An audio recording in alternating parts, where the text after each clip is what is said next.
గుర్తొస్తాడు.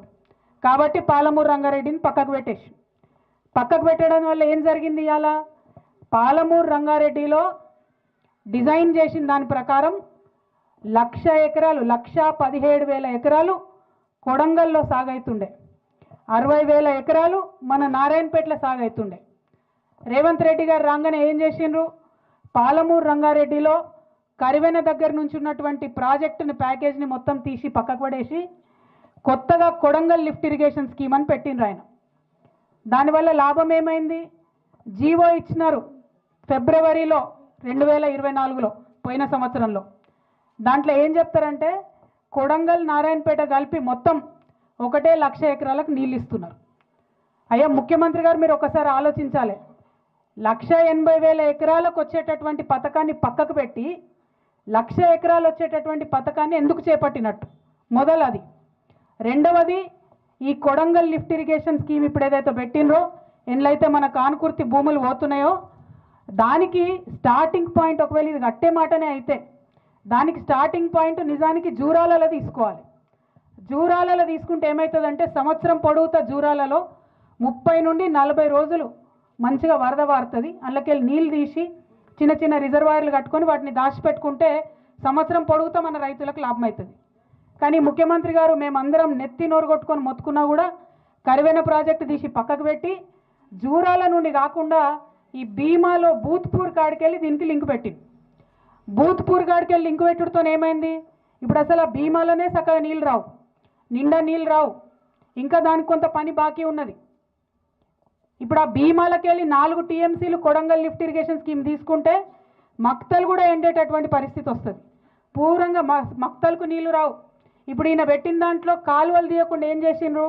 పైపులు వేసిండ్రు.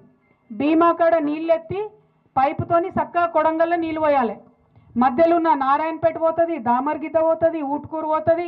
ఎవరికి ఒక సుక్క కూడా నీళ్ళు వచ్చేటటువంటి పరిస్థితి లేదు. కేసీఆర్ గారు కాళేశ్వరంలో కూడా పైపుతో ఇరిగేషన్ చేసిండ్రు. మా నిజామాబాద్ జిల్లాలో కూడా ఆ ప్యాకేజ్ ఉన్నది. మల్లన్న సాగర్ నుంచి హైదరాబాద్కు నీళ్ళు తీసుకొచ్చేటటువంటి ప్రాజెక్టులో కూడా మొత్తం తొవ్వంటి అన్ని ఊర్లకు నీళ్ళు ఇచ్చేటట్టు ఆనాడు కేసీఆర్ గారు ప్రయత్నం చేసిండ్రు. ఇప్పుడు రేవంత్ రెడ్డి గారేమో పైప్లో నీళ్లు తీసుకుపోతాం కానీ మధ్యలో ఎవరికి నీళ్ళు ఇవ్వమని చెప్తున్నారు. ఎందుకోసం ఇవ్వలేరు అంటే ఈయన కనెక్టింగ్ పాయింట్ బూత్పూర్లో పెట్టుకున్నారు. అక్కడ నీళ్ళే లేవు. నీళ్లు లేవు కాబట్టి మధ్యలో ఎక్కడ ఇయ్యం, కొడంగల్ తీసుకుపోయి డైరెక్ట్ ఇస్తామంటున్నారు. కొడంగల్ బిడ్డలకు కూడా నీళ్ళు రావాలి.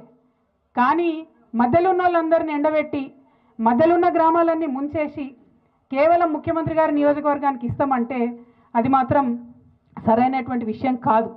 రెండవది, ఏదైనా పరిష్కారం ముఖ్యమంత్రి స్థాయిలో ఉన్న వ్యక్తి చూపిస్తే అది శాశ్వతంగా ఉండాలి.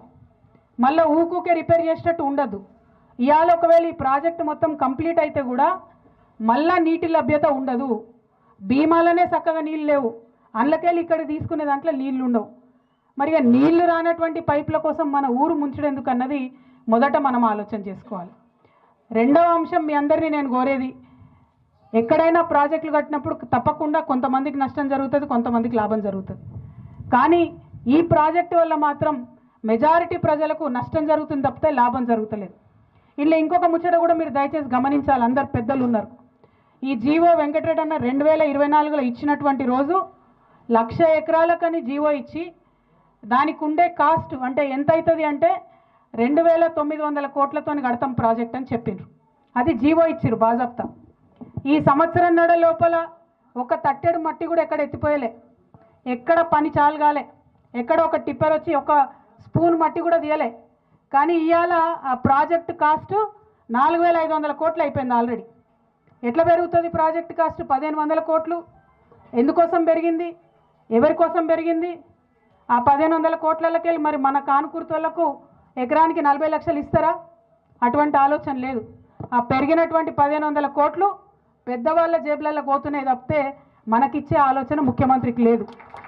ఎందుకు ఈ మాట చెప్తా ఉన్నా అంటే ఈ ప్రాజెక్ట్ ఏదైతే కట్టినరో, ఈ పెంచిన 1,500 కోట్లు ఏదైతే ఉన్నదో, ఇద్దరు గుత్తేదారులకు ఇచ్చిండ్రు ఈ ప్రాజెక్టు, ఇద్దరు కాంట్రాక్టర్లకు.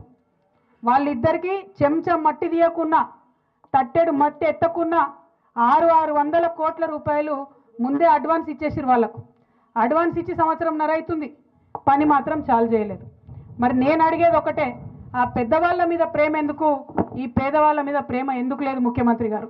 మీరు ఇదే జిల్లా బిడ్డ అని చెప్తున్నారు, ఇదే జిల్లాలో ఉన్న నేను పులి బిడ్డను, నేను ఇది చేస్తా అది చేస్తా అని చెప్తున్నారు. మీరు నిజంగా పాలమూరు బిడ్డ అయితే ముందు పాలమూరు రంగారెడ్డి స్కీమ్ తొందరగా పూర్తి చేయండి. దయచేసి 9 లక్షల ఎకరాలకు వచ్చేటటువంటి ఆ పథకాన్ని తొందరగా పూర్తి చేయండి. రెండవది, ఈ కొడంగల్ లిఫ్ట్ ఇరిగేషన్ స్కీము ఈ డిజైన్లో 80,000 ఎకరాలకు తక్కువ నీళ్ళు వస్తున్నాయి ఇదివరకు ఉన్నదానికన్నా. కాబట్టి తక్షణమే మక్తల్లో, నారాయణపేటలో, ఊట్కూరులో, దామరగిద్దలో మరి అందరికీ కూడా నీళ్ళు వచ్చేటట్టుగా ఈ ప్రాజెక్టు స్కోప్ను పెంచాలని కూడా నేను డిమాండ్ చేస్తూ ఉన్నాను. మరి దీంతో పాటు ఎవరైతే ఇవాళ భూములు కోల్పోతున్నటువంటి ప్రజలు ఉన్నారో వారందరికీ మళ్ళీ ఒకసారి ప్రభుత్వం పిలిపించి ఖచ్చితంగా చర్చలు చేయాలి. అన్న చెప్పినట్టు హైదరాబాద్కు దగ్గరగా ఉన్నది, భూమి విలువ పెరిగినటువంటి పరిస్థితి ఉన్నది. ఇటువంటి సందర్భంలో ఇదివరకు మల్లన్న సాగర్ నిర్వాసితులకు కూడా ప్రత్యేక ప్యాకేజీలు ముఖ్యమంత్రి గారు ఆనాడు కేసీఆర్ గారు చొరవ తీసుకొని ఇప్పించడం జరిగింది. అదేవిధంగా ఇప్పుడు కూడా ఎకరానికి అన్నవాళ్ళు డిమాండ్ చేసినట్టు 35 నుండి 40 లక్షల రూపాయలు ఇస్తే అందరికి కూడా గిట్టుబాటు అయ్యేటటువంటి ఆస్కారం ఉంటుంది. దాంతోపాటు రేపు మన ఊర్లో ఉన్న 800 ఎకరాలు రెవెన్యూ పోయినట్టయితే, అక్కడ అంత పెద్ద రిజర్వాయర్ వచ్చినట్టయితే ఊర్లో ఉన్న ఇండ్లకు కూడా తేమ వచ్చే పరిస్థితి ఉంటుంది. కంప్లీట్గా రిజర్వాయర్ పక్కన ఉన్నటువంటి ఊర్లు ఎప్పుడైనా కూడా కొంత ఇబ్బందికి గురయ్యే ఆస్కారం ఉంటుంది. కాబట్టి మంచి ఇండ్లు కట్టించేటటువంటి R&R కాలనీ కూడా ఇవ్వాలని చెప్పి నేను డిమాండ్ చేస్తూ ఉన్నాను. దాంతోపాటు ఇదివరకు పెద్ద ప్రాజెక్టులలో భూములు పోయినప్పుడు ఉద్యోగాలు కూడా ఇవ్వడం జరిగింది. ఈ పిల్లలకు ఇక్కడ ఉండేటటువంటి ఇంటికి ఒక ఉద్యోగం, ఏ రైతు అయితే భూమి కోల్పోతాడో మరి భూమి లేనటువంటి రైతులు ఎవరైతే వాళ్ళ ఇండ్లు కోల్పోతున్నారో వాళ్ళకు కూడా ఖచ్చితంగా ఉద్యోగం ఇవ్వాలని చెప్పి, ఇంటికి ఒక ఉద్యోగం ఇవ్వాలి.